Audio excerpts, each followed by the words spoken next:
Hello everyone, आप सभी को बहुत बहुत हार्दिक स्वागत करता हूं अपने यूट्यूब चैनल क्लास मॉनिटर में। आज मैं फिर लेके आया हूं रेलवे आरआरबी एनटीपीसी 2025 का सेट प्रैक्टिस नंबर 15वां लेक्चर। इससे पहले मैंने 14 लेक्चर ऑलरेडी अपलोड कर दिया, नहीं देखे तो प्लीज़ प्लेलिस्ट में जाके सारे विजिट कीजिए। बहुत सारे कंटेंट, लगभग 100 सवाल हम लोग देखेंगे। 40 सवाल जीके जीएस से और 30 सवाल मैथ का, 30 सवाल रीजनिंग का।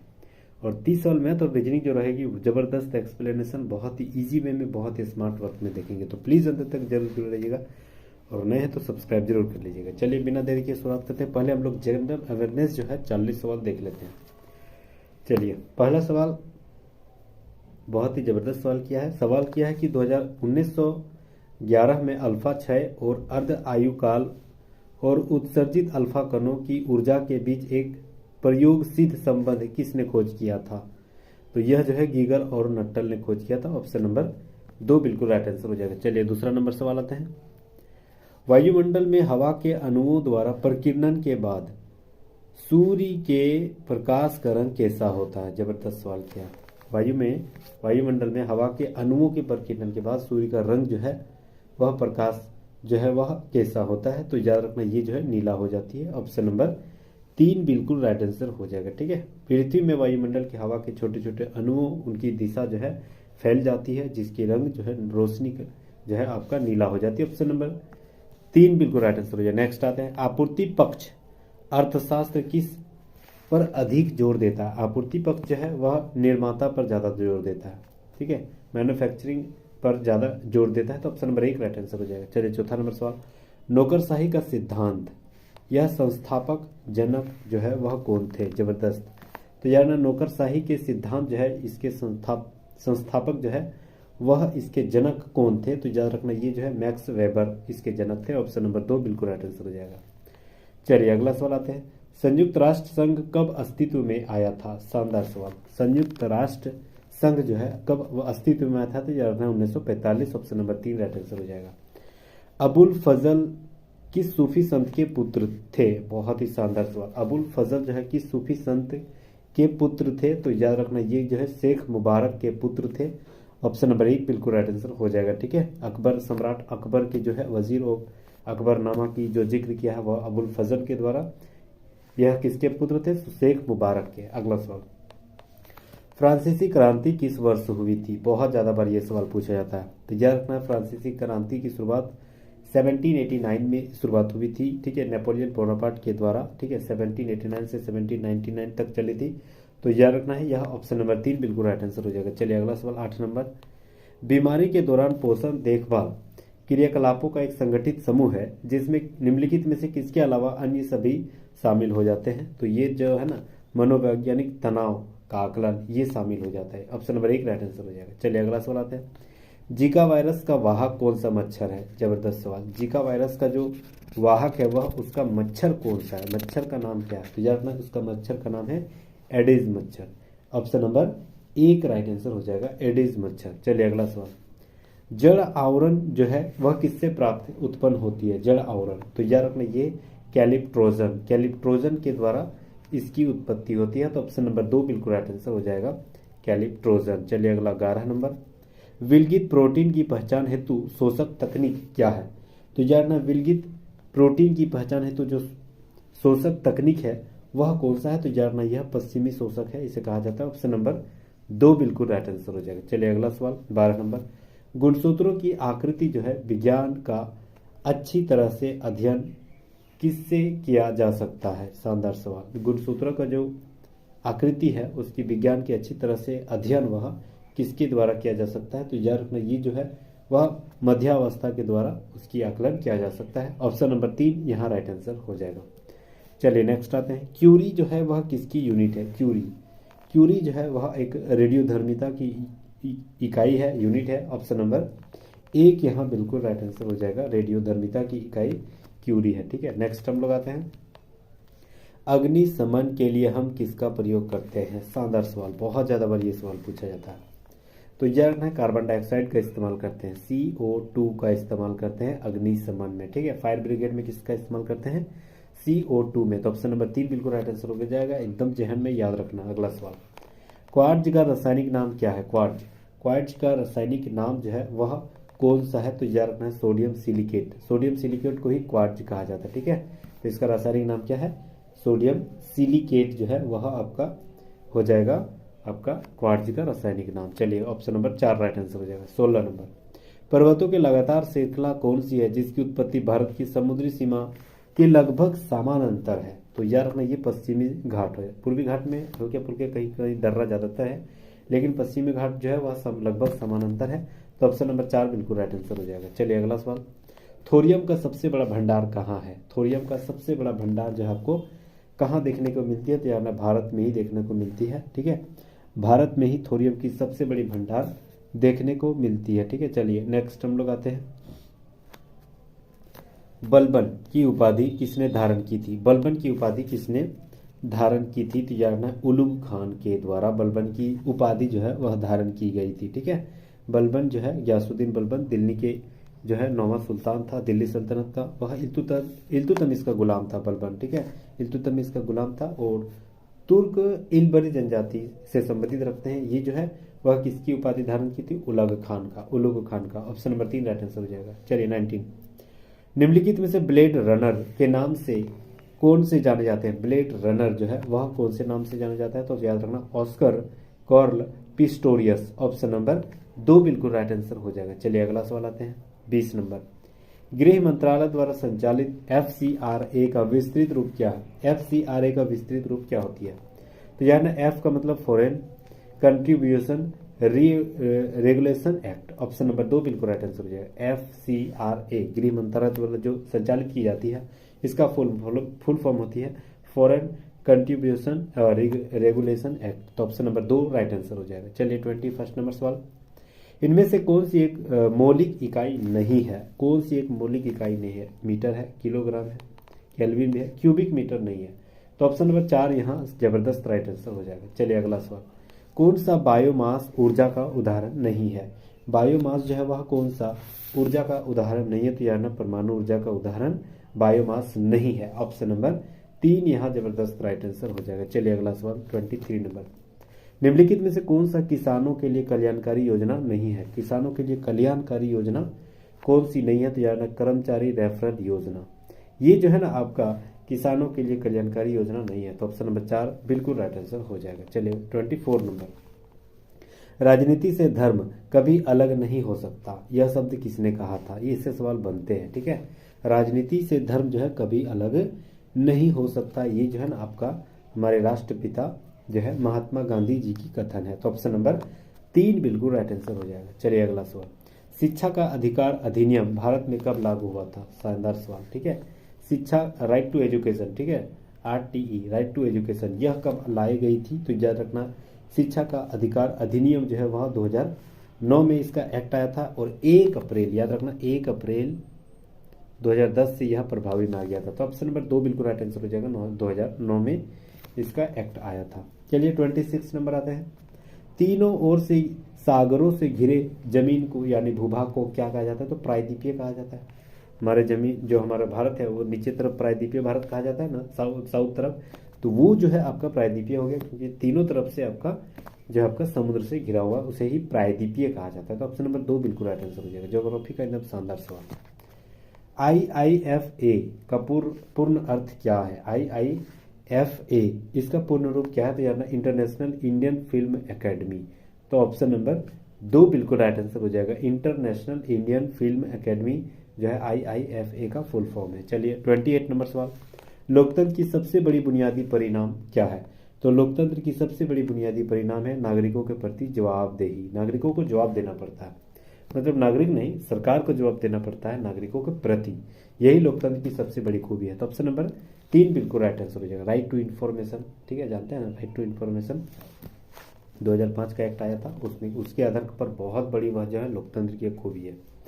इंडिया विंस फ्रीडम, यह आत्मकथा जो है कि वह किसकी है, तो यार ना यह है जो है इंडिया विंस फ्रीडम मौलाना अब्दुल कलाम आज़ाद की जो है आपका आत्मकथा बुक है, ठीक है। तो ऑप्शन नंबर 1 बिल्कुल राइट आंसर हो जाएगा, मौलाना अबुल कलाम आज़ाद। चलिए अगला सवाल, लोकसभा में उचित प्रतिनिधित्व के लिए राष्ट्रपति द्वारा 2 सदस्यों को नामित किया जाता है। निम्नलिखित में से किस समुदाय के सदस्य के रूप में नामित किया जाता है, तो याद रखना ये एंग्लो इंडियन, हालांकि ऑप्शन नंबर 2 यहाँ राइट आंसर हो जाएगा, लेकिन एक सवाल नहीं बनेगी अब।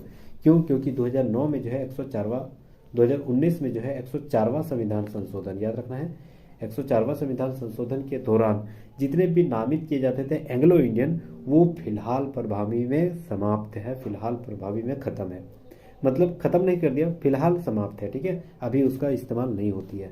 तो हालांकि एंग्लो इंडियन का इस्तेमाल पहले होती थी, अब नहीं हो रही है। चलिए अगला सवाल, कौन सा संविधान संशोधन? याद रखना है 104वां संविधान संशोधन।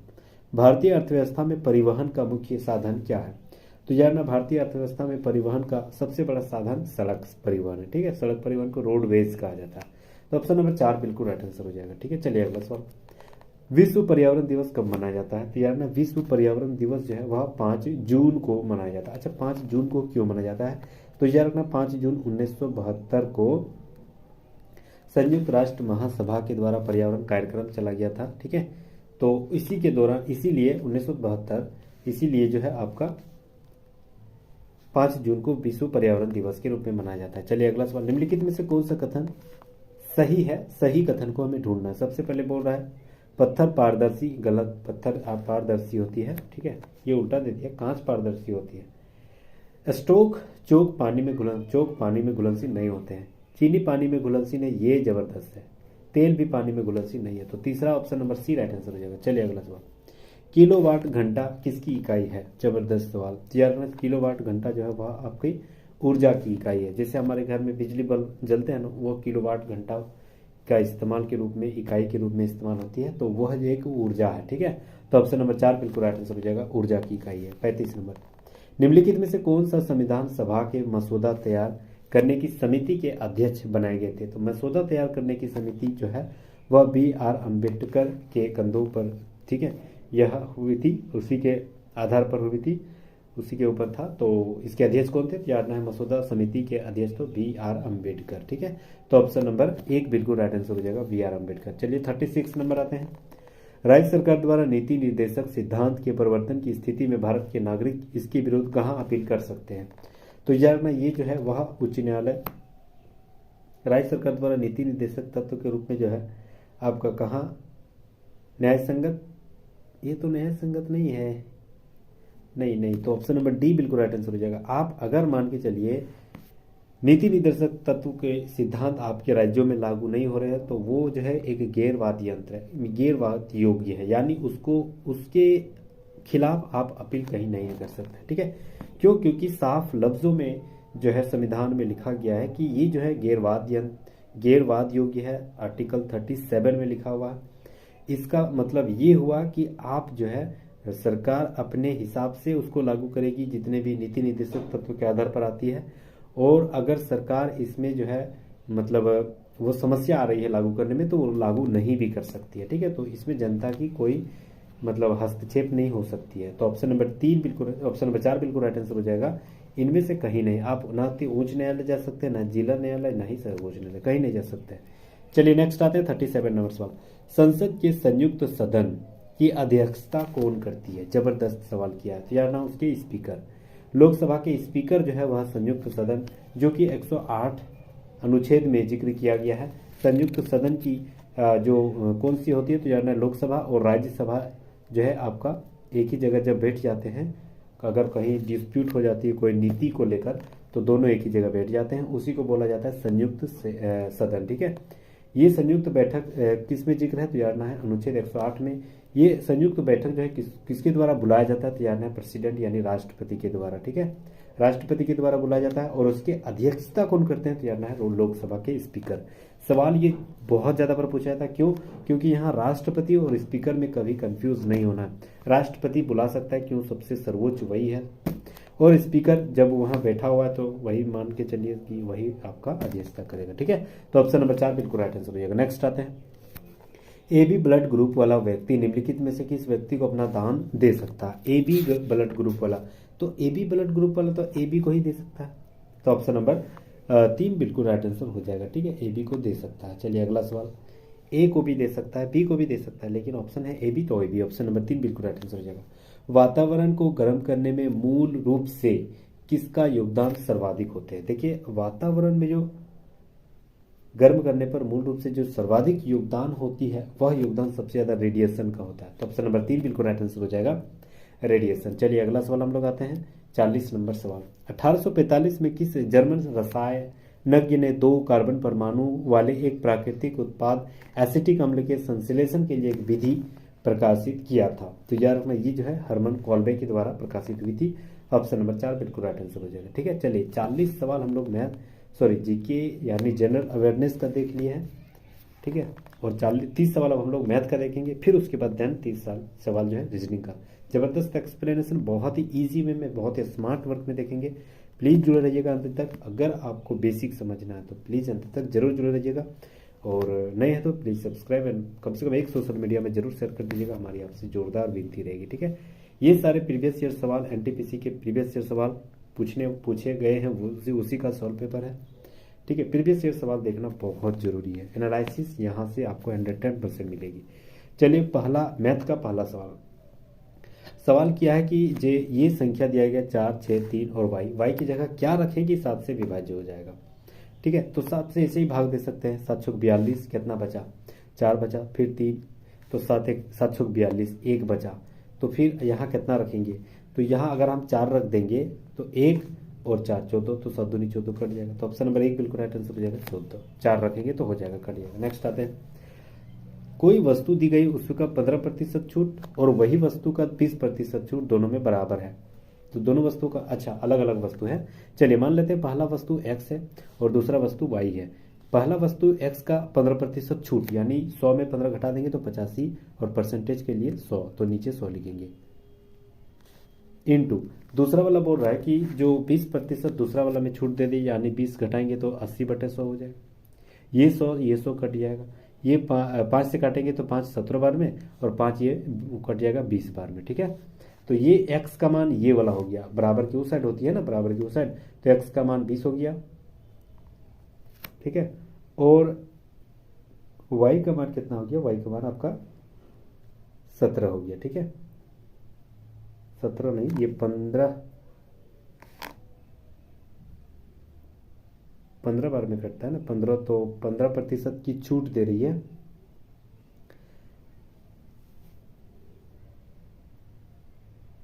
तो 85 के बार में कट रहा है। 5 एकम 5, 5 7 35, तो 20 और 17 बार में कट रहा है ना। हाँ, तो 20 और 17, तो 20 और 17 यहाँ नहीं आंसर है,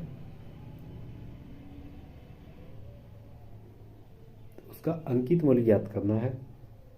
चलिए फिर से बनाते हैं। देखिए सबसे पहले क्या बोला है, x 2 और y है। इसका बोल रहा है कि 15% छूट, यानी 15% अगर छूट दे दिया तो 15/100 लिखते हैं, और दूसरा वाला दे दिया 20% छूट, यानी 20%, यानी 20/100 लिख देते हैं। दोनों बीच में बराबर है, ये 100 कट जाएगा। ठीक है, तो ये मेरा हो जाएगा आपका x बराबर कितना हो जाएगा 20, और y बराबर मेरा 15।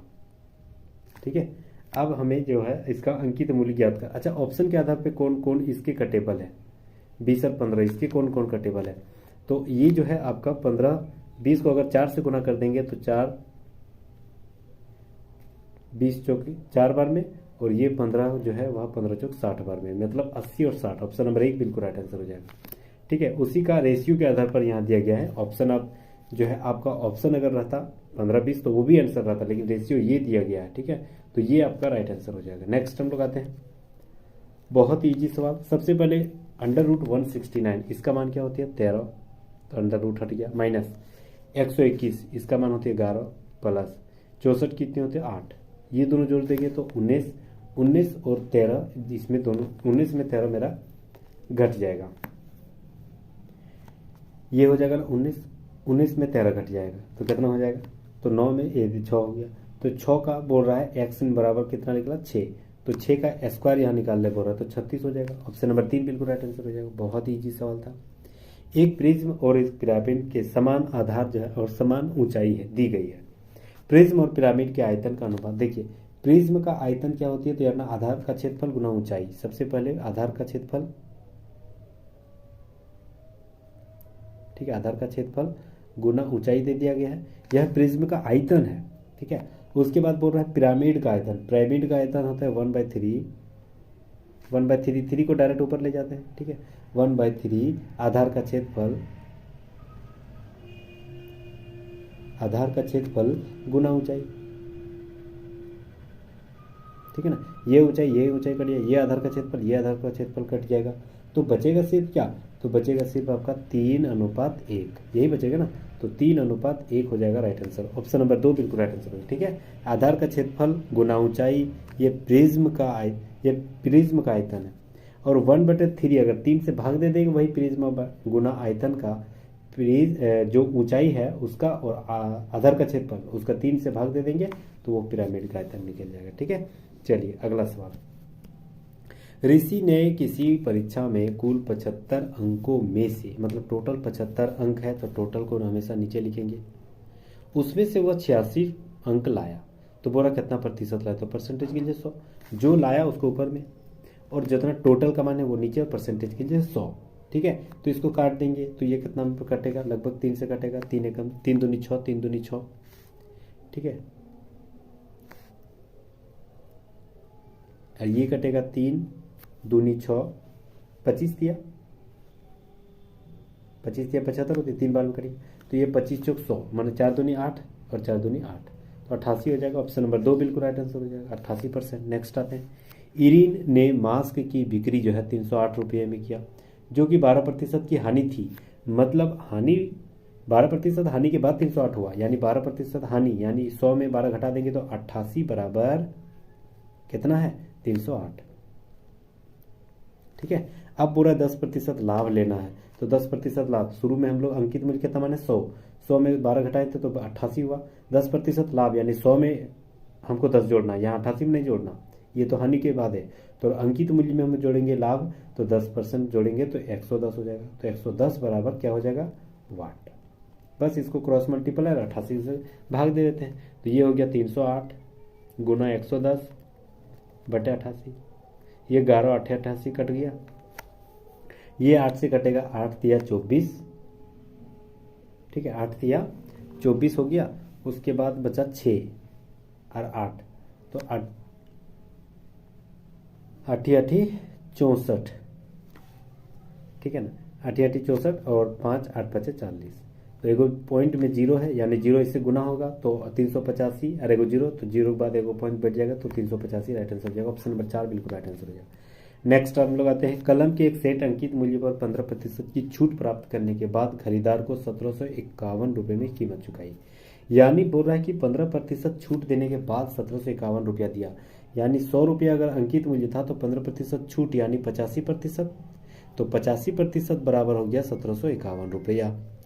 अब बोल रहा है अंकित मूल्य क्या है, तो अंकित मूल्य किसी भी का कितना होता है 100, तो 100 बराबर क्या हो जाएगा वाट, तो क्रॉस मल्टीपल करेंगे तो 1751 गुना 100 बटे आपका हो जाएगा 85, ठीक है। तो अब इसको अगर काट देंगे, 3 से काटते हैं, 3 दूनी 6, 5 नहीं कटेगा, 5 से काटते हैं, ये मेरा 5 से आपका कट जाएगा, 5 एकम 5, 5 7 35, यानी 17 बार में, ये हो गया 5 दूनी 10 और एगो 0, ठीक है। अब ये मेरा कटेगा 17 एकम 17, 17 तिया 51, 2 अक्षर ले लिए तो बीच में वो 0, ठीक है। तो ये मेरा हो जाएगा, तो इसको गुना कर देंगे तो 102 दूनी 206 और एगो 0, तो 206 और एगो 0, ऑप्शन नंबर 3 बिल्कुल राइट आंसर हो जाएगा। नेक्स्ट हम लोग आते हैं और शानदार सवाल।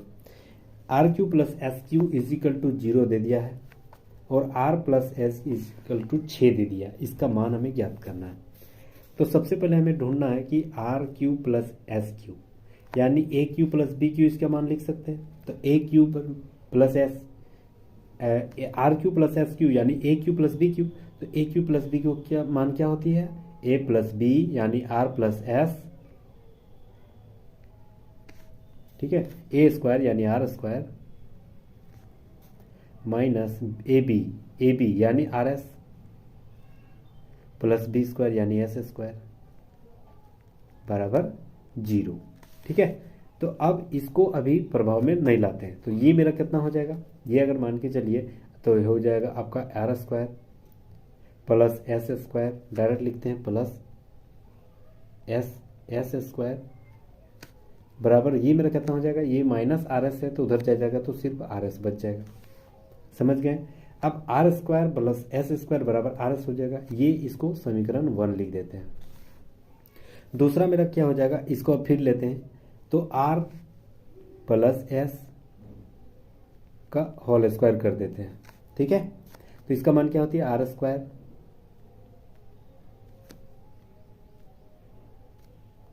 Plus S square plus 2RS। ठीक है, लेकिन इसका मान दे दिया आर प्लस एस का तो 6, तो 6 का स्क्वायर 36 हो गया। इसका मान कितना हो गया, 36, इसका मान 36 हो गया। तो 36 बराबर R square plus S square, और R square plus S square का मान यहाँ दिया गया कितना, आर एस, तो इसकी जगह हम आर एस लिख सकते हैं। तो एगो यहाँ आर एस हो जाएगा, यहाँ एगो आर एस और यहाँ एगो 2RS, तो टोटल क्या हो गया, 3 गो आर एस, तो 3RS बराबर 36। तो यहाँ लिख सकते हैं 3RS बराबर 36। तो ये RS बराबर कितना हो जाएगा, 12। RS बराबर 12 हो जाएगा। तो वही तो मान बोल रहा है कि 1/r और 1+r, इसका मान क्या होगा, इसका एलसीएम लेंगे नीचे वाला, तो ऊपर नीचे वाला मेरा कितना हो जाएगा, RS, और ऊपर हो जाएगा r प्लस एस। तो r प्लस एस का मान दे दिया है 6, और RS का मान कितना भी निकला, 12, तो कितना हुआ 1/2 यानी 0.5। तो ऑप्शन नंबर बी बिल्कुल राइट आंसर हो जाएगा, 0.5। नेक्स्ट आते हैं, एक त्रिभुज की भुजाएं 9 सेंटीमीटर 12 सेंटीमीटर पर 15 सेंटीमीटर है, इसके परिवृत्त की त्रिज्या की लंबाई ज्ञात करना। देखिए सबसे पहले बोल रहा है कि एक वृत्त है, मान के चलिए ये कोई एक वृत्त है। ठीक है, अब यहाँ पर बोल रहा है कि 9 और 12 15 दे दिया गया। अगर तीनों में देखना है कि अगर पाइथागोरस प्रमेय उसमें लागू हो रहा है तो एक कोण का मान 90 डिग्री होगा। तो चलिए अगर मान के चलिए 9 एगो मानते हैं, एगो 15, एगो 12 मानते हैं, एगो 15 मानते हैं। 9 का स्क्वायर 81, 12 का स्क्वायर 144, तो डेफिनेटली 225 यानी 15 का स्क्वायर हो रहा है। तो ये तब फिक्स है, एगो 90 डिग्री होगा, तो एगो हमें 90 डिग्री यहाँ मानना पड़ेगा, ये वाला 90 डिग्री मानना पड़ेगा। अब मान के चलिए 90 डिग्री अगर मान लिए हैं तो ये मेरा व्यास कितना वाला हो जाएगा, 15 वाला।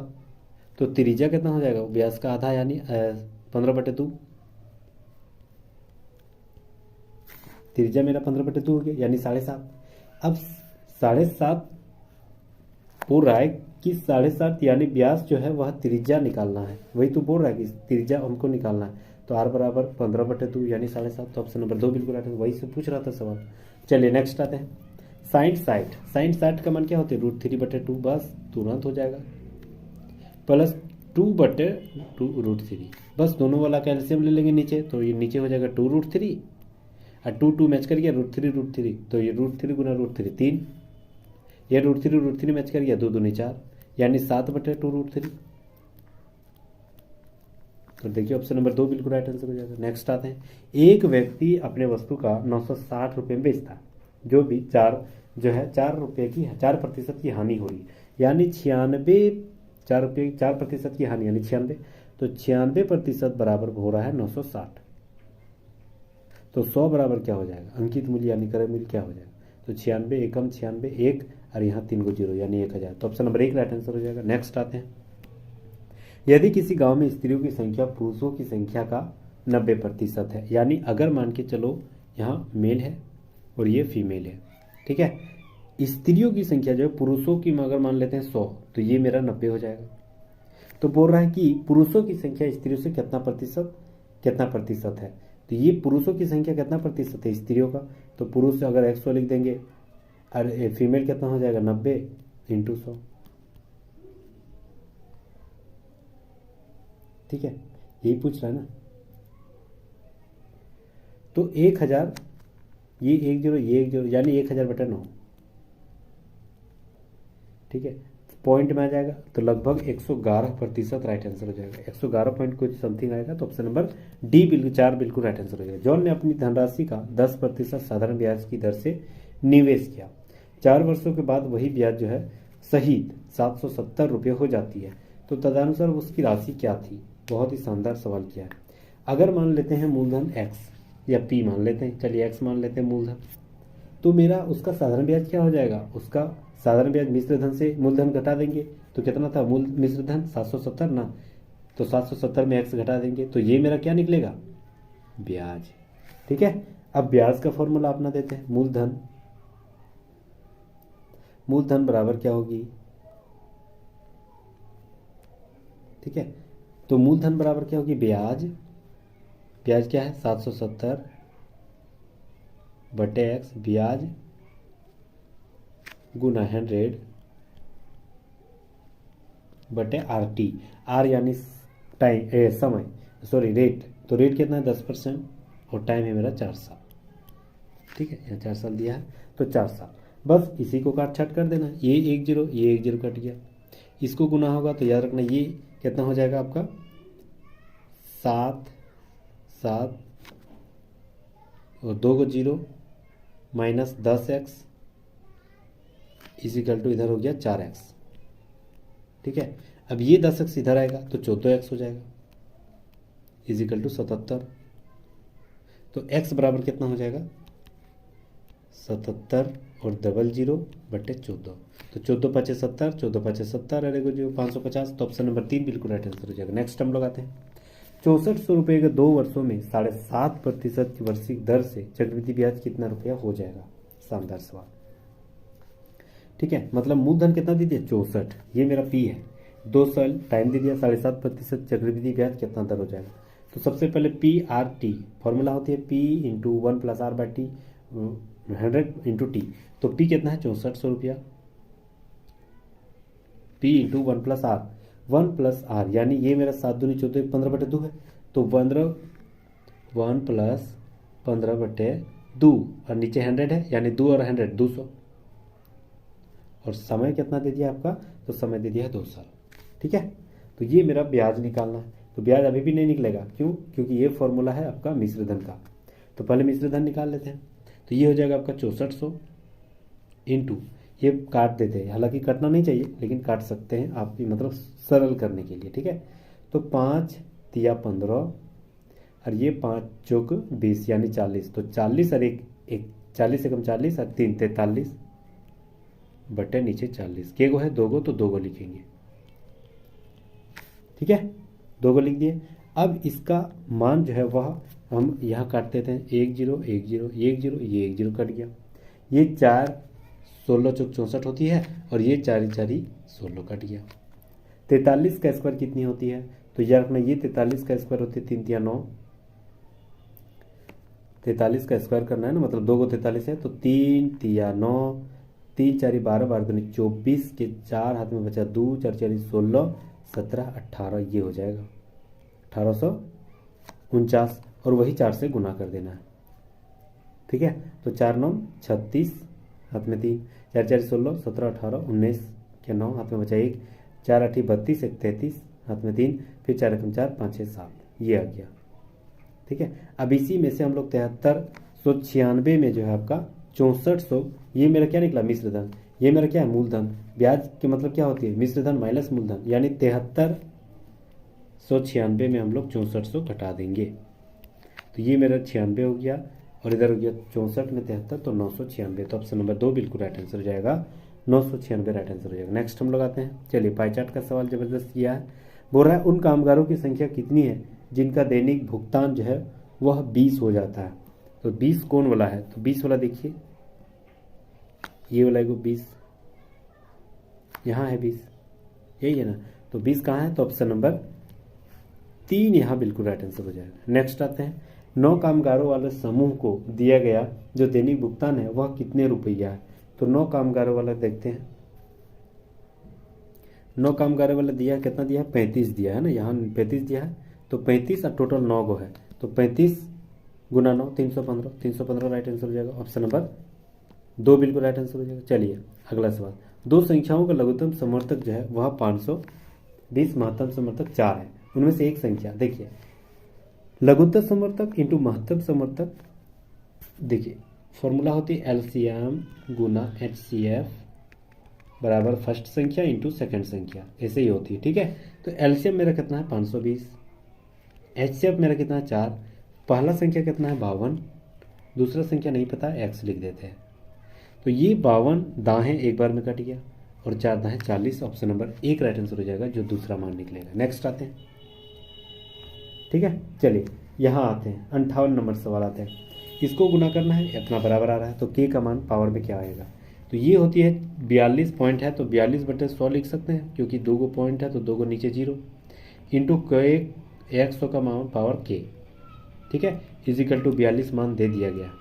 ठीक है, अब जो आपका ये 42 है, ये 42 से कट जाएगा, ऊपर ऊपर दोनों था, तो मतलब के 100 का पावर के अगर माना जाए तो इधर 100 उधर चल जाएगा, तो 100 इधर ही बचेगा। तो यहाँ भी तो कुछ नहीं तो 1 है, तो के का मान कितना बचा, जब बेस बेस समान तो के का मान 1 बचा, तो ऑप्शन नंबर 3 बिल्कुल राइट आंसर हो जाएगा। नेक्स्ट आते हैं, बहुलक कौन सा है। बहु मतलब बहुत ज़्यादा, सबसे ज़्यादा कौन सी संख्या आपको दिख रही है रिपीटेशन में। तो रिपीटेशन में सबसे ज़्यादा आपको कौन सी संख्या दिख रही है, 7। देखिए ना, 7 1 गो है, 2 गो है, 3 गो है, 4 गो, 5 गो, टोटल 5 गो है। और कोई संख्या है जो 5 बार रिपीट हुआ है, नहीं, तो 7 हो जाएगा बहुलक। नेक्स्ट आते हैं, 8 घंटे प्रतिदिन कार्य करते हुए अनु एक पुस्तक प्रति जो है 18 दिन में तैयार कर सकती है। ठीक है, अब बोल रहा है कि वही कार्य 12 दिनों में पूरा करने के लिए अनु को प्रतिदिन कितने घंटे काम करने पड़ेंगे। देखिए, जैसे मान के चलिए 18 घंटे काम किया, 18 दिन काम किया 8 घंटे तक, तो कोई एक काम कर लेता है, तो वही बोल रहा है 12 दिनों तक करेंगे तो कितना घंटा करना पड़ेगा उसी काम को करने के लिए, बस बराबर करना। तो ये हो गया 6 दिन 12, 6 तिया 18, ये 2 चौके 8, 4 तिया 12, तो ऑप्शन नंबर 1 बिल्कुल राइट आंसर है, 12 घंटा उसको खटना पड़ेगा। नेक्स्ट आते हैं, एक गांव ए में अनाज का भंडार 21 दिनों तक चलता है, वही भंडार गांव बी 28 दिनों तक चलता है। तदनुसार यदि दोनों गांव की वही अनाज दे दिया जाए तो उसका भंडार कितने दिन तक चलेगा। ये भी सवाल शानदार किया है। चलिए, तो बोल रहा है कि एक जो है वह 21 दिन में पहला वाला गांव, तो 1/21 जस्ट उसका अपोजिट करते हैं। दूसरा वाला गांव 1/28 दिन में। ठीक है, अब दोनों को हमें क्या करना है, दोनों को मिला देना है। वही तो बोल रहा है कि दोनों गांव को एक ही अनाज दे दिया तो कितना दिन चलेगा, तो डेफिनेटली ये दोनों से कम ही चलेगा, 21 दिन नहीं 28 दिन, उससे भी कम चलेगा। तो दोनों को जोड़ देंगे व्युत्क्रम करके, तो जोड़ देते हैं, तो 21 और 28 का एलसीएम कितना हो गया 84, तो 21 चौक 84 और 28 तिया 84। ठीक है, तो 4 3 7/84 हो गया, 7 एकम 7, 7 12 है 84, तो यानी एक वही जो है दोनों गांव मिला देगा तो 12 दिन चलेगा। ऑप्शन नंबर 2 बिल्कुल राइट आंसर हो जाएगा। नेक्स्ट आते हैं, 500 फीट लंबी एक रेलगाड़ी 700 फीट लंबे प्लेटफॉर्म को 10 सेकंड में पार कर दे रही है, तो उसकी गति निकालना है। तो चाल बराबर दूरी बटे समय, दूरी मतलब ये रेलगाड़ी की दूरी और प्लेटफॉर्म की दूरी दोनों जोड़ देंगे, तो 500 और 700 फीट दोनों कितना हो गया, 700 और 500 मतलब 1200 फीट, तो 1200 फीट ये मेरा टोटल दूरी हो गया। तो दूरी बटे समय यानी 10 सेकेंड। ठीक है, तो समय यानी 10 सेकेंड, तो ये मेरा कट जाएगा, तो कितना हो जा रहा है 120 फीट पर सेकेंड। तो ऑप्शन नंबर डी बिल्कुल राइट, ऑप्शन नंबर 4 बिल्कुल राइट आंसर हो जाएगा। नेक्स्ट आते हैं, एक समद्विबाहु त्रिभुज की दो भुजाएं जो है लंबाई वह 15 और 22 है, कौन सी जो है उस त्रिभुज का परिमाप कितना हो सकता है। तो परिमाप हमें याद करने के लिए समद्विबाहु बोला, यानी ये दोनों में से कोई भी जो संख्या ना वो 2 बार रिपीट होगा। क्यों, क्योंकि वो संख्या जो है समद्विबाहु यानी 2 गो एगो संख्या बराबर, एक भुजा एक बराबर हो जाएगा। ठीक है, चलिए, तो मान के चलिए, अगर मान के चलिए 15 और 15 लेते हैं और उसी को पहला बार 15 ले लेते हैं, 2 गो आता है ना समबाहु त्रिभुज में, प्लस 22 एगो लेते हैं, तो ये इसको जोड़ेंगे तो 15 15 30 हो गया और 22 यानी 52, तो एगो 52 होगा डेफिनेटली। दूसरा बोल रहा है अगर मान के चलो पहला वाला एक ही को ले, दूसरा वाला 2 को ले, तो 22 और 22 44 और 15 कितना हो जाएगा 59।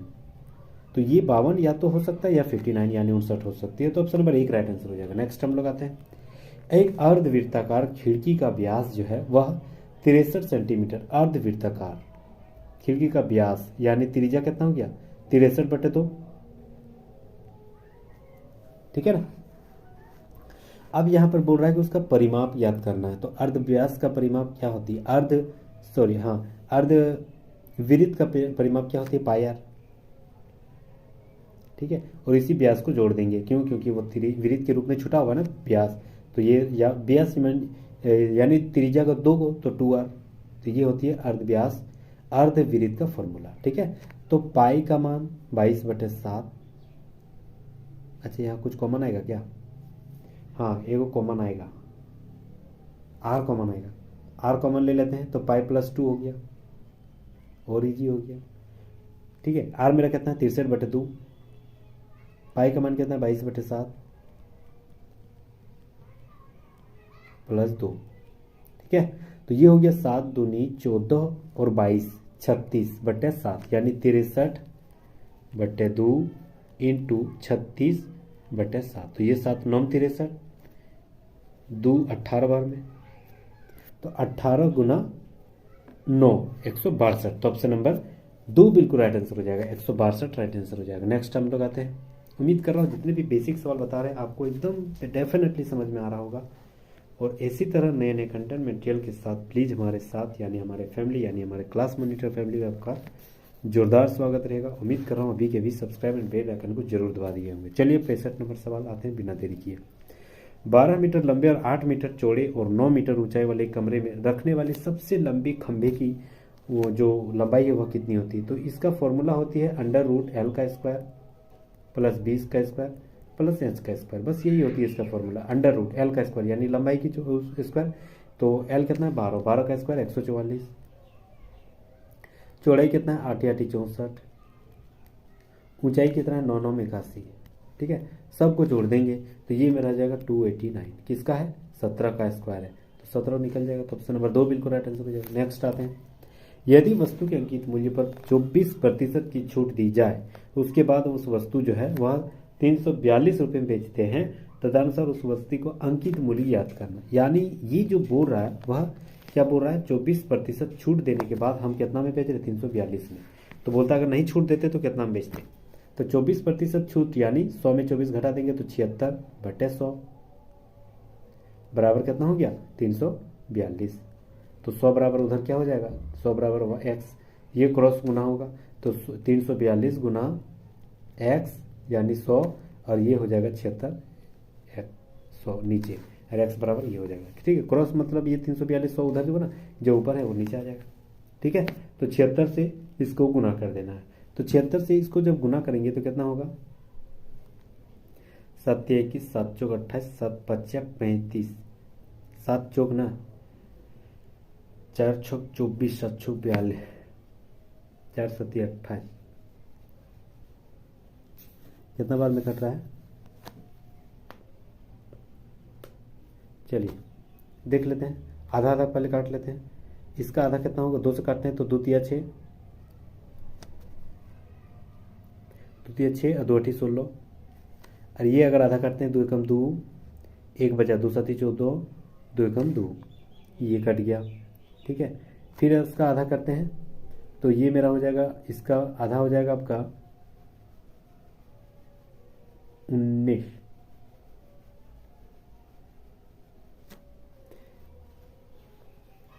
हो जाएगा। इसका होता आधा हो जाएगा आपका, इसका 2 से काटता है ना, तो 2 से 2 8 16 और 1 बच गया, नहीं 2 से तो नहीं कटेगा, और तो 2 8 16, 1 बचा 11, 2 5 10, 2 5 10। ठीक है, ये हो गया। अब कितना हो गया? 85.5 इंटू 100/19। ठीक है, इसको काट छट कर देना है, पॉइंट को हटा करके, तो ये 0 बैठ जाएगा, ये 0 कट गया, और ये 19 बार में कट जाएगा। ठीक है, तो ये मेरा कितना कटेगा? 19 गुना 45 बार कटेंगे तो 855 हो जाएगा, और एक 0 यानी 450 राइट आंसर हो जाएगा, 450। तो ऑप्शन नंबर 3 बिल्कुल राइट आंसर हो जाएगा, 3 मैच कर गया 450। नेक्स्ट आते हैं। 2 कारों का गति जो है अनुपात इतना दे दिया गया 5:4, तदनुसार समान दूरी तक जाने में लगने वाले समय का अनुपात क्या हो जाएगा? देखिए बहुत ही शानदार राइट सवाल किया। अगर मान के चलो कोई कार ए है, कोई कार बी है, यह 5 किलोमीटर प्रति घंटा चल रहा है, ये 4 किलोमीटर प्रति घंटा चल रहा है। अगर इसका स्पीड ज़्यादा है तो डेफिनेटली ये समय कम लेगा, तो उसका समय जो है अगला वाला स्पीड का एक्सचेंज हो जाएगा। अगर इसका स्पीड कम है तो समय ज़्यादा लगेगा, मतलब ये अगला वाला चल जाएगा, तो इसका समय जस्ट इसका दोनों का अपोजिट हो जाएगा, 4:5। तो ऑप्शन नंबर 4 बिल्कुल राइट आंसर हो जाएगा। ठीक है, नेक्स्ट हम लोग आते हैं 20 परीक्षणों का औसत जो y है इतना इतना दे दिया कि इसका औसत क्या हो जाएगा। चलिए, तो अगर मान के चलो 20 परीक्षण दे दिया गया है, तो अगर शुरुआत करेंगे 101 से ना, 101 से शुरुआत करने बोल रहा है, तो 101 और लास्ट हो गया 20 परीक्षण टोटल, तो 101 गुना 20 और टोटल संख्या है 20। ठीक है, तो ये मेरा हो जाएगा, ये 20 कट जाएगा, तो 101 किसके बराबर, y के माइनस के बराबर। तो 101 कहाँ है, ऑप्शन नंबर 2 बिल्कुल राइट आंसर हो जाएगा, y माइनस 101। नेक्स्ट हम लोग आते हैं 27 संख्याओं का औसत 60 है, बस तुरंत गुना कर देना, 27 गुना 60।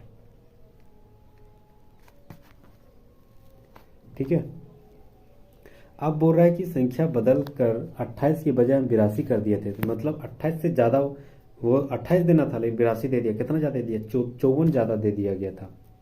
तो 54 जो है आपका ज़्यादा दे दिया गया था। तो सबसे पहले हम लोग इसको जो गुना किए वह कितना हो जाएगा, एक का 0, 7 छक 42 के 2 हाथ में बचा 4 और 6 दूनी 12, 12 और 4 16, इतना आ गया था।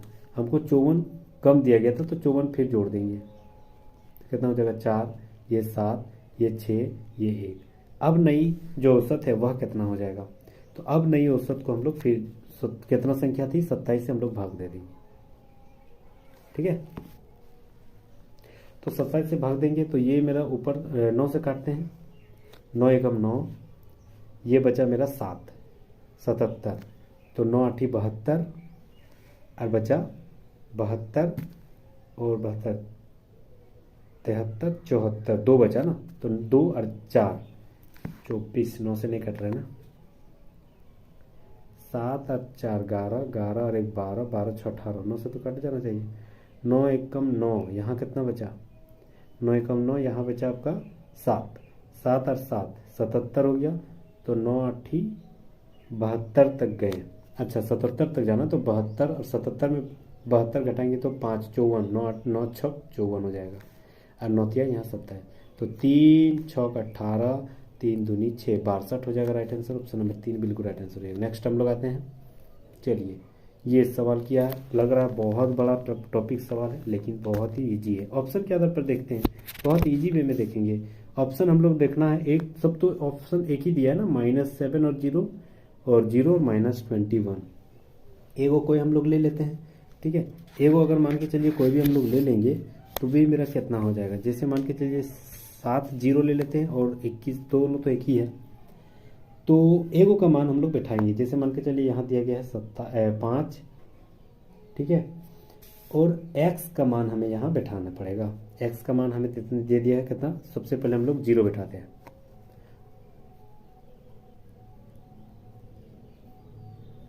ठीक है, तो 19, x का मान 0, तो 5 0 0, ये नहीं होगा, x का मान 7 बैठाते हैं।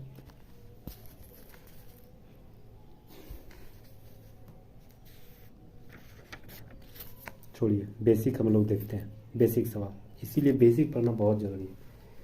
ठीक है, ऑप्शन के आधार पे अगर देखा जाए तो ऑप्शन 7 बैठाएंगे और -21, तो आ जाएगा आंसर। ठीक है, चलिए हम लोग बेसिक समझ लेते हैं। बेसिक यहाँ बोल रहा है 5x, ध्यान से देखिएगा, 5x माइनस 19y बराबर 399 दिया है, यानी x बराबर कितना दे दिया। अगर हम y बराबर अगर हम 0 मानते हैं तो इसके जगह 0, तो 19 0, यहाँ भी 0, यानी इसका मान टोटल 0 हो जाएगा। तो x बराबर क्या हो जाएगा 57, ये 57 है ना,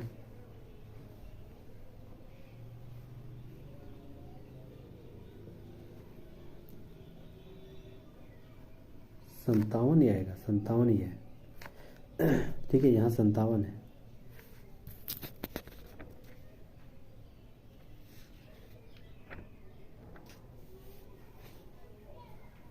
नहीं, x का मान हमें बैठाना पड़ेगा, सॉरी, x का मान हमें यहाँ बैठाना पड़ेगा।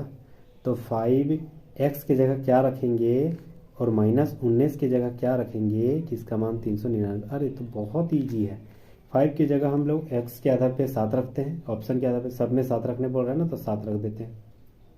तो 7 5 35 हो गया। और यहाँ 19 के y है ना, y की जगह हम लोग 21 रख देते हैं।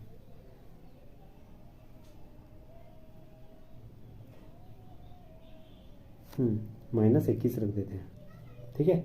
तो इसको गुना करेंगे तो ये 21 गुना ये हो जाएगा आपका 19 गुना 21, तो 19 से कम 19, 9 बचा। 19 दूनी 38 और 9, 38 और 10 अगर माने तो 48, यानी 1 घटा देंगे तो हो जाएगा 47। और इसके बीच में कितना है, माइनस है। तो 7 5 35 अगर देखा जाए तो 35 399 कट रहा है, नहीं आ रहा ना, छोड़िए इस मैथ को छोड़ दीजिए। ऐसे ऑप्शन अगर आप प्रैक्टिस कीजिएगा तो ये 3 नंबर राइट आंसर हो जाएगा। 7 और 3 बैठाने, 7 और 21 बैठाने से आ जाएगा आंसर, ठीक है। 7 और 21 अगर बैठाएंगे तो आपका आंसर आ जाएगा।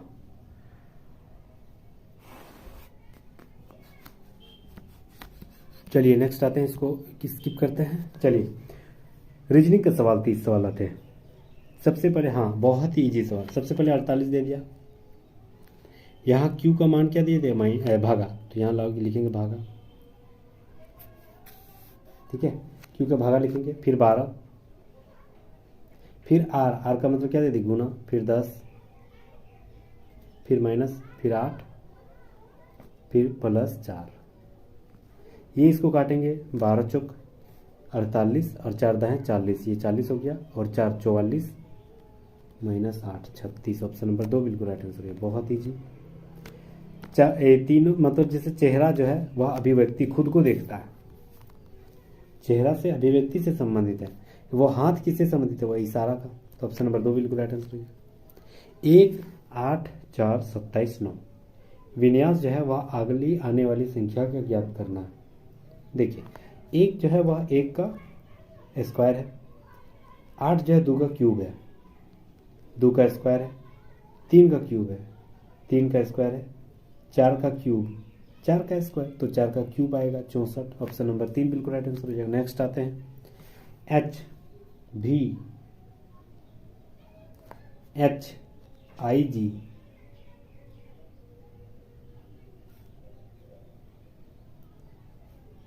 देखिए EFGHIGHI, ठीक है, मतलब EFGH ऐसे ही दिया गया। उसके बाद PQRSTUV दो को घट रहा है, तो अगला क्या हो जाएगा, ई से पहले क्या होती है, C, तो यहाँ C हो जाएगा, D हो जाएगा, DEFGH, ठीक है। तो D कहाँ है, ऑप्शन नंबर 2 भी बिल्कुल राइट आंसर हो जाएगा। D पहला ही सही है, अगला वाला N भी मिल जाएगा। सही। अगला बोल रहा है 4.3 का दे दिया है 10, तो ये इसका मतलब होती है भागा, यानी ऐसे लिख सकते हैं 4.3/10 = 8/x, ऐसे लिख सकते हैं। ये पॉइंट हटाएंगे तो नीचे x हो, ठीक है। अब इसको गुना करेंगे तो 43x,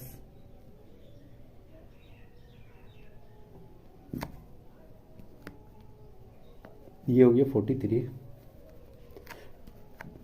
43x बराबर ये हो गया 800। x बराबर क्या हो गया 800/43, तो लगभग 18.6। ऑप्शन नंबर 3 बिल्कुल राइट आंसर हो जाएगा। नेक्स्ट आते हैं, टूर को इतना कहा, क्लियर को इतना कहा, स्पेयर को इतना कहा, तो केयर को क्या बोला जाएगा।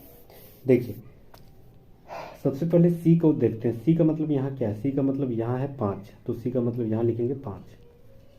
उसके बाद A है ना, A कहाँ है, यहाँ A है, A यहाँ है। A का मतलब यहाँ क्या है 8, तो यहाँ भी लिखेंगे 8, 5 8 5 8। ऑप्शन नंबर 2 बिल्कुल राइट आंसर हो जाएगा। ऑप्शन नंबर 4 बिल्कुल राइट आंसर। यहाँ लास्ट में 4 है, तो 4 जो है वह किसका मतलब हो गया, यहाँ R है ना, तो R का मतलब डेफिनेटली 4 है, तो बिल्कुल 4, और E का मतलब 7 बिल्कुल। तो ऑप्शन नंबर 4 बिल्कुल राइट आंसर हो जाएगा। जो इसका मान दिया गया था यहीं से हमको केयर ढूंढ लेना है, उसका मान निकाल देना है। नेक्स्ट आते हैं, सांकेतिक भाषा में कैलेंडर जो है यह इसमें लिखा गया, इसी नियमानुसार सर्कुलर अगर लिखा जाएगा तो कैसा लिखाएगा। देखिए सबसे पहले इस कैलेंडर को देख लेते हैं। CALENDER ये दिया है। अब इसको ये बना दिया CLANAEDR।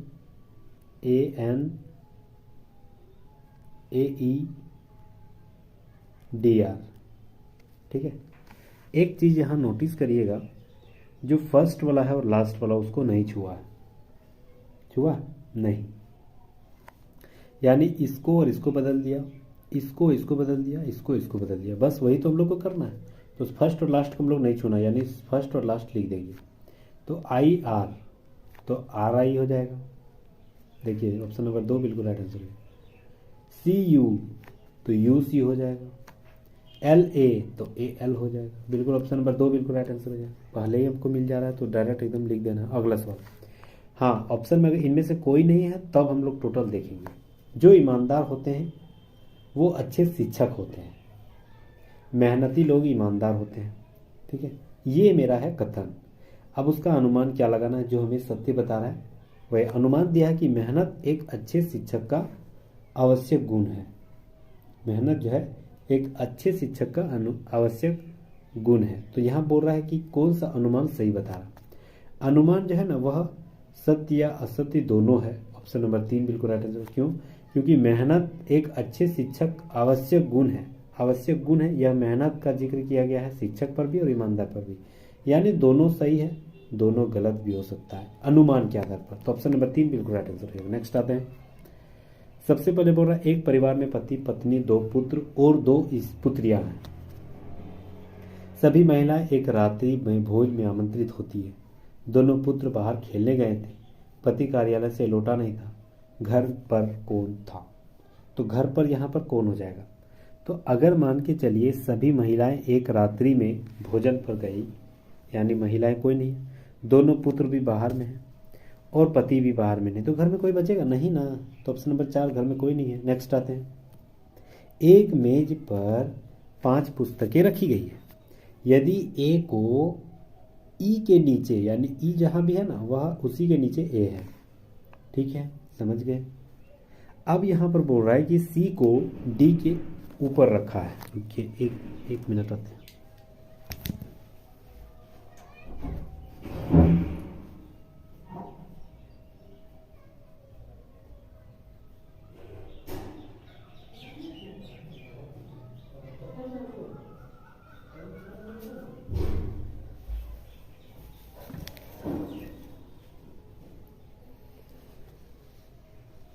ए को ई के ऊपर नहीं, ई को ए के ऊपर रखते हैं, सी को डी के ऊपर रखते हैं, सी को जो है वह डी के ऊपर रखते हैं, सी को डी के ऊपर, बी को ए के नीचे रखते हैं, बी को जो है वह ए के नीचे ऐसे ही रख देते हैं। अब बोल रहा है डी को ई के ऊपर रखा गया। अच्छा, सबसे ऊपर ये हो गया, सबसे नीचे ये हो गया। बोल रहा है कौन सी पुस्तक जो है तल के स्पर्श कर रहा है? तो बी, ऑप्शन नंबर 2 बिल्कुल राइट आंसर हो जाएगा। नेक्स्ट आते हैं। CDE उसके बाद GHI उसके बाद KLM है, खाली जगह, फिर STU दे दिया गया। कौन सा सवाल राइट आंसर हो जाएगा? देखिए ECDEFG,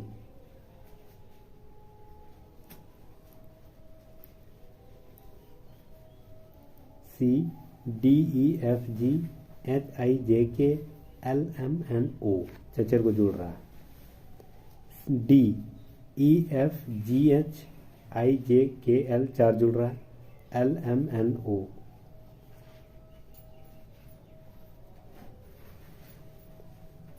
DEFGHIJKLMNOP हो जाएगा। OP ऑप्शन नंबर 3 बिल्कुल राइट आंसर हो जाएगा। चचर को सब में जुड़ रहा था। नेक्स्ट आते हैं। 1 से 3 4 10 15 खाली जगह 28 36, खाली जगह में क्या हो जाएगा? खाली जगह में 1 से 3 गया यानी 2 का अंतर, फिर 3 से 6 गया तो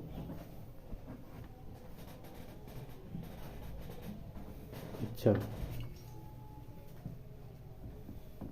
यहाँ अंतर है आपका। देखिए यहाँ 3 6 10 15, यहाँ 2 जोड़ दिया,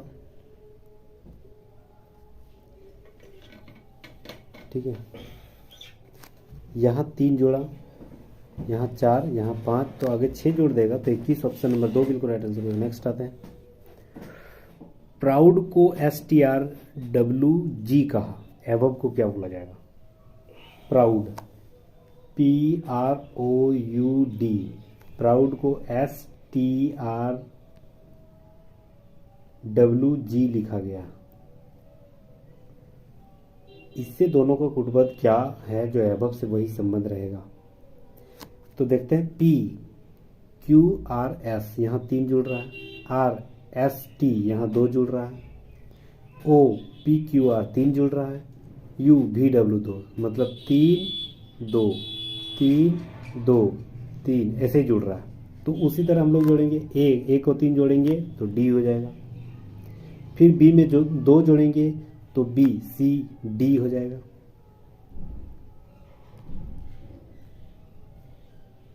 ठीक है।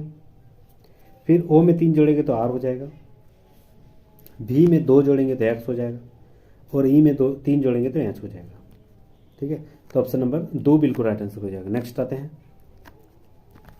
D @n का मतलब, यहाँ D का मतलब क्या है? A B की पुत्री है, यानी D N की पुत्री है, D जो है वह N की पुत्री है, ठीक है।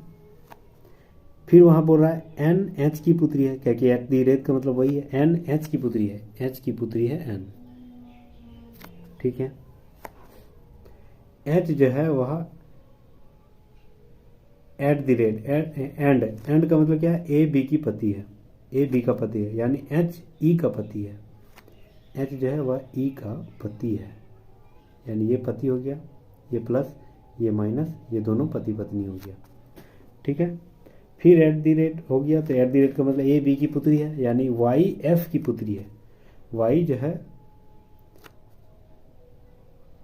HY है, HY की, तो ये Y हो जाएगा। Y जो है ना वह Y @F, तो Y @ यानी A B की पुत्री है, तो Y F की पुत्री है, Y जो है ना F की पुत्री, यानी F सबसे ऊपर, F plus percentage V, A B की पत्नी है, यानी V जो है F V की पत्नी है, F V की पत्नी है, F जो है वह V की पत्नी है, ये पत्नी है, ये पति हो गया, ठीक है। अब बोल रहा है Y D से किस प्रकार संबंध है, ये Y D से किस प्रकार का संबंध है?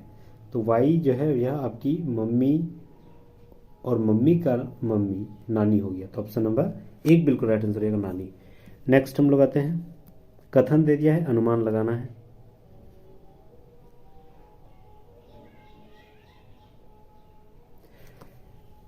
कथन बोल रहा है कि टीम X और टीम Y के बीच एक फुटबॉल मैच हुआ, टीम Y द्वारा खेले गए गोलों की कुल संख्या 5 है, मतलब टीम Y 5 गोल किए, जिनमें से 3 गोल जो है वह बाएं पैर वाले खिलाड़ी के द्वारा किया गया था।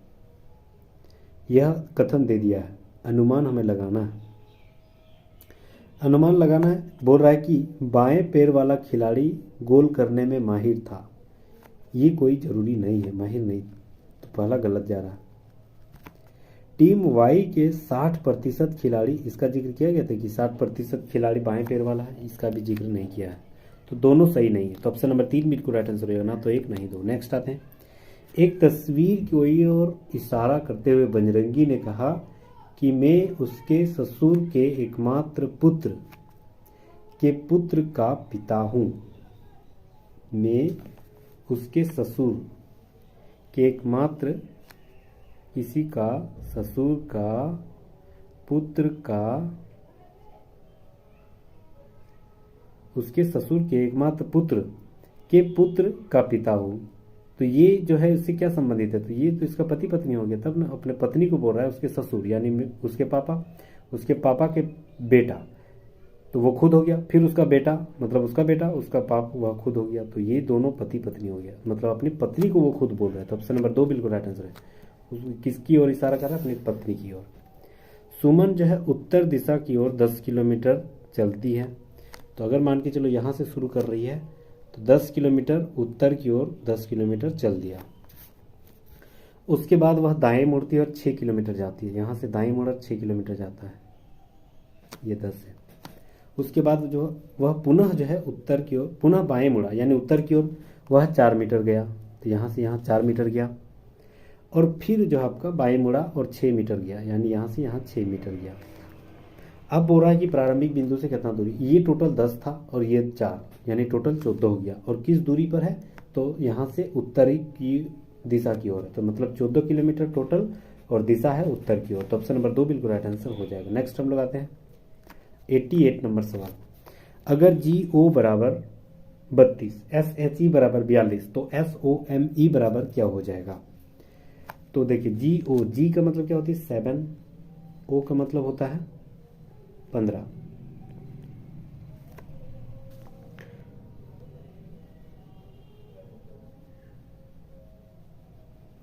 S का निकालते हैं SST, S का मतलब 19, H का मतलब 8 और E का मतलब 5। ठीक है, तो इसका मतलब क्या हो जाएगा, 19 और 8 जोड़ेंगे तो 8 16 1 17 27 और 5 32 हो जाएगा। और 10 जोड़ देते हैं तो 42 हो जाता है। और 15 और 7 जोड़ेंगे तो 22 और 10 जोड़ेंगे तो 32 हो जाएगा। बिल्कुल सही है। ठीक है, सबको जोड़ने के बाद जितना आ रहा है उसमें 10 जोड़ देना है। सम का क्या होगा, सम S यानी 19, O यानी 15, M यानी 13 और E यानी 5, सबको जोड़ देंगे। 9 और 5 5 10 19 और 20 21 22 के 2 हाथ में बचा 2 3 4 5 52, तो 10 जोड़ देंगे तो 62। ऑप्शन नंबर 3 बिल्कुल राइट आंसर हो जाएगा। नेक्स्ट आते हैं 89 नंबर सवाल। सबसे पहले हमें क्या करना है, चाबी लेना है, फिर ताला खोलना है, फिर दरवाज़ा में अंदर जाना है, फिर हमें कमरे में इंटर करना है, फिर कुछ चालू करना है। तो ऑप्शन नंबर डी बिल्कुल सिनेरियो यही रहेगा। ठीक है, चाबी, फिर ताला, फिर दरवाज़ा, फिर कमरा, फिर चालू करना। नेक्स्ट आते हैं 1 जनवरी 1999 से लेकर 30 जून 2000 तक महीनों में 29 तारीख कितने बार पड़ेगी। तो टोटल इसमें जो है ना 17 बार पड़ेगा। ये ऑप्शन 1 बिल्कुल राइट आंसर हो जाएगा। 17 बार जो है 29 तारीख पड़ेगा। क्यों, क्योंकि 1 जनवरी 1999 से 30 जून 2000 के बीच में टोटल 29 तारीख के वो पड़ेगा 17। ऑप्शन नंबर 1 राइट आंसर हो जाएगा। नेक्स्ट आते हैं निम्नलिखित अंक माला में एक अंक गायब है, उस जगह पे खाली जगह को भरना है। देखिए यहाँ जगह खाली है, यहाँ इसी को भरना है। 17 में 7 जोड़ देंगे तो 24 हो जा रहा है। ठीक है, 7 7 14 24। 19 में 9 जोड़ देंगे तो 28 हो जा रहा है। किस में 8 जोड़ेंगे कि 31 हो जाएगा, तो कितना, 23 में 8 जोड़ेंगे तो 31 हो जाएगा। तो बिल्कुल 23 हो जाएगा। ऑप्शन नंबर 4 बिल्कुल राइट आंसर हो जाएगा। नेक्स्ट आते हैं खाली जगह को भरना है। 5 का स्क्वायर है, 5 एकम 5, तो 5 5 25, 5 एकम 5, 5 5 खुद से गुना किया 25।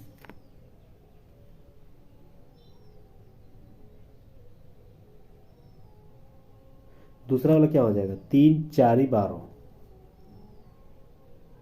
तो 12 चौक 48, यहाँ 48 हो जाएगा। ऑप्शन नंबर 2 बिल्कुल राइट आंसर हो जाएगा। नेक्स्ट आते हैं पुष्पा की आयु रीता की 2 वर्ष पहले की आयु से दोगुनी है। यानी अगर पुष्पा की एज अगर x मानते हैं तो 2 वर्ष पहले रीता की उम्र क्या हो जाएगा, x-2। ठीक है, तो ये बोल रहा है कि अगर उनकी आयु के बीच 2 वर्ष का अंतर है, यानी इसको इससे घटा देंगे तो उसका मतलब 2 हो जाएगा। ठीक है, तो आज पुष्पा की उम्र क्या हो जाएगी, तो 2 वर्ष पहले, यानी 2 वर्ष इसमें भी घटाना पड़ेगा ना। चलिए, पुष्पा की उम्र x मानते हैं, 2 वर्ष पहले रीता की उम्र x-2 मानते हैं। प्रश्न अनुसार ये क्या हो जाएगा, इसका मान 2 गुना हो जाएगा। कब, जब 2x 2 वर्ष और दो दो दो ये 4 हो जाएगा, 4 जोड़ देंगे और ये x घटा देंगे, इसका दोनों का अंतर कितना हो जाएगा 2। 2x में एगो x तो सिर्फ एगो x, और ये -4 उधर चल जाएगा तो +4 हो जाएगा, तो 4 2 6 हो जाएगा। ऑप्शन नंबर 1 बिल्कुल राइट आंसर हो जाएगा। नेक्स्ट आते हैं, निम्नलिखित आकृति के आधार पर प्रश्न चिन्ह जो है इसके जगह पर क्या हो जाएगा, इसके जगह पे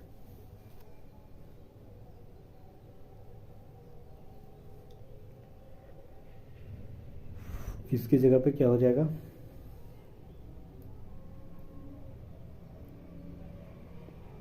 देखिए ये वाला 1 है और यहाँ 1 है, मतलब इसका ये जो है इसका जस्ट ऑपोजिट है, ये इसका जस्ट ऑपोजिट है, तो यहाँ 3 है तो इसका मतलब यहाँ 3 हो जाएगा। तो ऑप्शन नंबर 2 बिल्कुल राइट आंसर हो जाएगा। ये को जहाँ मैच किया वैसे ही हमें क्या लिखना पड़ेगा। नेक्स्ट आते हैं 95। 6 व्यक्ति दिया गया है, वह गोल मेज पर बैठा हुआ है। 6 व्यक्ति वो गोल मेज बनाते हैं, 1 2 3 4 5 6, ठीक है। अब बोल रहा है कि एक गोल मेज पर केंद्र की ओर अभिमुख करके बैठा हुआ है, पी के बाईं ओर दूसरे स्थान पर कौन बैठा हुआ है, और 2 को हमको कथन दे दिया है। कौन सा कथन जो आपका सही बताएगा। यहाँ पर बोल रहा है कि पी के बाईं ओर कौन बैठा रहा है दूसरे स्थान पर, के पी के ठीक दाईं ओर है। के जो है ना वह के अगर मान के चलो यहाँ लिख दे तो पी यहाँ लिखना पड़ेगा ताकि पी के जस्ट दाईं ओर हो जाएगा, बिल्कुल सही। पी और क्यू के बीच में केवल 2 व्यक्ति बैठा हुआ, अगर क्यू को यहाँ रखेंगे तब ना इधर से भी 2 उधर से भी 2 बीच में हो जाएगा। आर एम के दाईं ओर से दूसरे स्थान पर है, अगर एम यहाँ लिखेंगे तो यहाँ हमको आर लिखना पड़ेगा, ठीक है, और बचेगा सिर्फ एन तो यहाँ हो जाएगा। अब यहाँ पर बोल रहा है कि पी के बाईं ओर दूसरे स्थान पर कौन है, पी के बाईं ओर दूसरे स्थान पर कौन है, आर। तो पहला वाला से हमको निकल जा रहा है, पहला वाला सही है। दूसरा देखते हैं, फिर लिखते हैं 6 को, 1 2 3 4 5 6। अब बोल रहा है एन और एम के बीच केवल 2 व्यक्ति बैठा हुआ है, यानी एन और एम एक जगह कहीं बैठा देते हैं, इसके बीच में 2 व्यक्ति है। अब बोल रहा क्यू एम का निकटतम पड़ोसी है, क्यू जो है ना वह एम का निकटतम पड़ोसी, यानी क्यू यहाँ भी हो सकता है यहाँ भी हो सकता है। क्यू और के बीच केवल 1 व्यक्ति है, क्यू और के बीच में केवल 1 व्यक्ति है। अब क्यू को कहाँ बैठाएंगे कि केवल 1 व्यक्ति, यहाँ अगर बैठाएंगे तो क्यू इसका जस्ट इसके बीच में 2 व्यक्ति आ जा रहा है। यहाँ बैठाएंगे अगर क्यू यहाँ रहेगा इसके बीच में भी 2 व्यक्ति आ जा रहा है, यानी ये डाटा अपर्याप्त है, यानी पहला वाला सही है दूसरा गलत है। तो ऑप्शन नंबर 2 बिल्कुल राइट आंसर हो जाएगा। पहला वाला डाटा प्रश्न के लिए उत्तर देने के लिए पर्याप्त है, जबकि दूसरा डाटा अपर्याप्त है, ठीक है। तो ऑप्शन नंबर 2 राइट आंसर हो जाएगा। नेक्स्ट हम लोग आते हैं, खाली जगह भरना है, खाली जगह में कौन सा हो जाएगा, खाली जगह में ये हो जाएगा, ऑप्शन नंबर 2 बिल्कुल राइट आंसर हो जाएगा। नेक्स्ट आते हैं, एक पुरुष ने एक महिला की ओर इशारा करते हुए कहा कि तुम्हारे भाई की एकमात्र बहन मेरी माँ है। तुम्हारे उस पुरुष ने उस महिला से क्या संबंध है, उस महिला से क्या संबंध हो जाएगा। तो बोल रहा है कि तुम्हारे भाई, इस पुरुष मान के चलो ये महिला है, इसके भाई, तुम्हारे भाई का एकमात्र बहन यानी खुद वो मेरी माँ है, यानी मेरी माँ है। तो ये इसका क्या हो जाएगा, ये इसका जो है वह मामा हो जाएगा। तो ऑप्शन नंबर 3 बिल्कुल राइट आंसर। ये इसका मतलब ये इसका मामा का भाई, मम्मी का भाई मामा हो जाएगा। तो ऑप्शन नंबर 3 बिल्कुल राइट आंसर मामा। नेक्स्ट हम लोग आते हैं, 13 को 168 लिखा, 13 गुना 13 168, पता नहीं देख रहे कैसे किया। 13 एकम अच्छा 13 का स्क्वायर होता है क्या 169 और 1 घटा दिया 168, ठीक है। 14 गुना 13 गुना 14 कितना होता है 182, 1 घटा दिया तो 15 गुना 13, तो 15 गुना 13 कितना होती है 5 या 15 195, 1 घटा देंगे तो 194। ऑप्शन नंबर 2 बिल्कुल राइट आंसर हो जाएगा। बाहर बार वाला गुना करके 1 घटा देना, ठीक है। नेक्स्ट हम लोग आते हैं, खाली जगह में क्या भरना है, GFE, ई के बाद यहाँ पर क्या है, ई के बाद आई है तो यहाँ आई बैठा सकते हैं, ई के बाद सब जगह आई है तो यहाँ भी आती। फिर जी के बाद क्या बैठाएंगे, एफ, ठीक है, आई, हाँ, जी एफ आई ई आई, फिर आई जी, यहाँ भी जी बैठेगा, F E I I, G F E double I, ठीक है, यही तो बैठ रहा है। जैसे G F E I, G F E double I, G F D E double I, G F E double I, G F E double I, यही तो बैठ रहा है, ठीक है। तो ऑप्शन नंबर 2 बिल्कुल राइट आंसर हो जाएगा, यही वाला बैठ जाएगा। नेक्स्ट हम लोग आते हैं, चलिए अंतिम सवाल। कथन दे दिया, एक फिटनेस विशेषता बताते हैं कि एक्स देश के पुरुष पहले की अपेक्षा खाना अधिक खाते हैं और व्यायाम कम करता है, और इस प्रकार मोटे पुरुषों की संख्या बढ़ती जा रही है। ये कथन दिया गया, कारण क्या है? कारण बोल रहा है कि एक्स देशों के पुरुषों के मेटाबॉलिज्म दर बहुत खराब है, गलत, इसका जिक्र नहीं था। एक्स देशों के पुरुषों के व्यायाम करने की सूची में नहीं है, व्यायाम नहीं कर रहा है तभी तो मोटापा बढ़ रही है, तो दूसरा सही है। तो ऑप्शन नंबर 3 बिल्कुल राइट आंसर हो जाएगा, ठीक है। एक सवाल बचा हुआ था, उसको कर लेते हैं। सबसे पहले सवाल था 70 नंबर का ना, इसको कर लेते हैं, इसको नहीं किए थे। चलिए, सवाल है कि उस बिंदुओं का निर्देशांक ज्ञात करना है जो 5x माइनस 19y = 399 है। तो सबसे पहले में क्या करना है, यहाँ x का मान बैठा देना। सबसे पहले y का मान हम लोग बैठाएंगे, y का मान। तो शुरुआत में अगर y का मान अगर हम 0 बैठाते हैं तो क्या हो जाएगा, 5x माइनस 19 और 0 का मान, अगर y के मान 0 बैठाएंगे तो 19 0 हो जाएगा, मतलब y टोटल की जगह 0 हो जाएगा, = 399 हो जाएगा। यानी x बराबर मेरा कितना हो जाएगा, 399। ये जो 57 है, x बराबर है वह, अगर मान के चलिए 5 से काट देते हैं 57, अगर x का मान 7 रखेंगे तो यहाँ 57 हो जाएगा। तो 57 से यहाँ अगर काट देंगे तो बिल्कुल x का मान 7 ही आ जा रहा है, ठीक है। अगर मान के चलिए x के जगह 7 रखते हैं तो यहाँ 7 रखेंगे, तो 7 से काटेंगे 7 57, तो 399 से 57 काटेंगे तो 7 आ जा रहा है, यानी ये सही जगह पे 7 आ जा रहा है, ठीक है। तो क्या क्या रखे हम लोग, शुरुआत में रखे एगो 0 और एगो, शुरुआत में y का मान 0 और 7, यानी 7 और 0 रखे। तो पहला वाला x का अक्ष ये है, दूसरा अक्ष मानते हैं। दूसरा अक्ष क्या था, दूसरा अक्ष मानेंगे, अगर मान के चलो 5x दे दिया गया है, 5x माने x का मान हमारा 7 निकल गया, यानी यहाँ मेरा 57 लिख सकते हैं, यानी 57 माइनस 19, ठीक है, और y बराबर 399 है, ठीक है, यहाँ 399 है।